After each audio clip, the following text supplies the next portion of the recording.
So when I first started playing tennis, the reason I chose it was because I wanted to play a high school sport.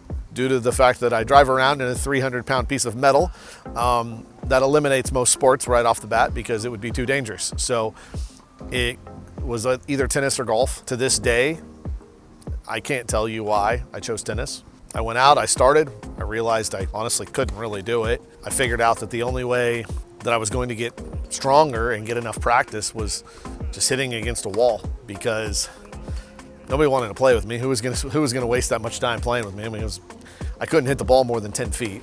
So I didn't even really need to go on a tennis court. And so I just, I hit the ball and against the wall, and hours and hours and hours and hours. I remember when I finally got strong enough to hit the ball over the house into the backyard, I thought I was so cool. And I mean, you're talking about hitting a ball, not to hit it over her house would have been hitting the ball from the baseline over the net. I mean, that's it. And I was so proud of myself.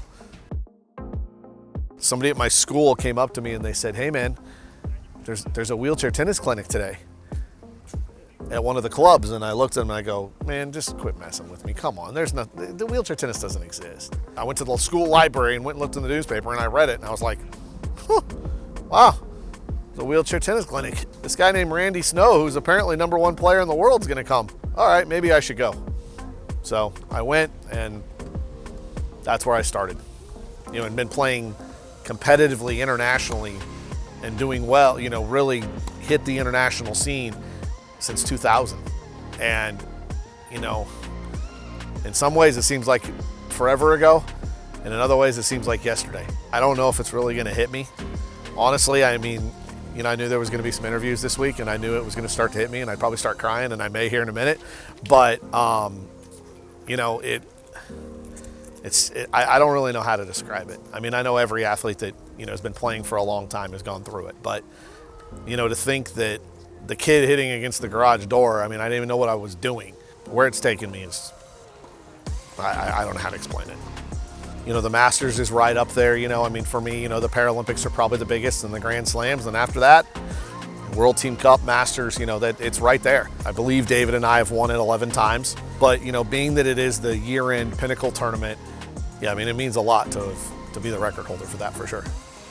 A lot of people around me don't believe me. They don't believe me I'm actually retiring. Family included. They're like, "Yeah, no, you're not actually quitting." And I'm like, "Yes, I actually am. It's time." They're like, "Well, you'll still go play like a couple tournaments for fun, some USTA tournaments or stuff." No, I won't. I saw the writing on the wall a couple of years ago that tennis was getting close. And so I picked up another sport. And I'm now on the U.S. national team for boccia. To my wheelchair tennis friends, coaches, from around the world, you haven't completely got rid of me yet. The goal is that you'll see me in Paris, just on a different court. And I'll, come over and say hi to tennis as well. But my goal is to qualify for boccia in 2024.